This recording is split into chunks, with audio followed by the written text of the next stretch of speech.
Hi everyone, this is Grace from Grace Repurpose. So nandito tayo ngayon dahil Mother's Day. Happy Mother's Day sa lahat ng mga lola, mga nanay, mami, mama, at sa lahat ng mga single mom, naging nanay at tatay, saludo kami sa inyo.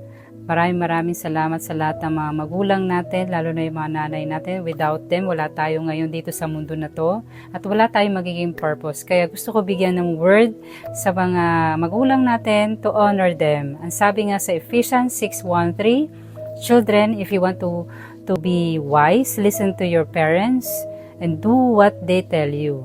And the Lord will help you. Honor your father and your mother.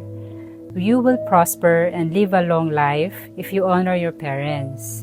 Yun yung sabi sa Ephesians 6:1-3. And isa pang word ng Exodus 20 verse 12. Honor your father and your mother so that you may live long in the land the Lord your God is giving you. Importante talaga to honor your parents, lalo na yung mga mother natin. Kasi sila yung nagluwal sa atin. Matagal sila nagantay for 9 months. Kaya maraming salamat sa mga magulang natin. At lalo na yung mga malalayo, lalo na yung mga OFW, nagtatrabaho para sa mga anak nila, para bigyan sila ng magandang kinabukasan. Kaya saludo kami sa inyo. Maraming salamat. God bless you kung nasaan man kayo. At gusto kayo pag-pray.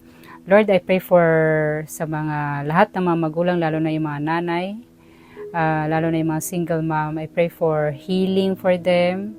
Live a long life. Give more strength for them, Lord. Wherever they go, God.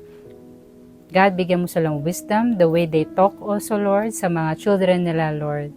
Lord, I pray, God, gabayan niyo sila parate, lalo na yung mga nanay, dahil sila yung pinaka-busy sa lahat, lalo na sa gawain sa bahay. At bigyan niyo po sila ng kalakasan parate sa araw-araw.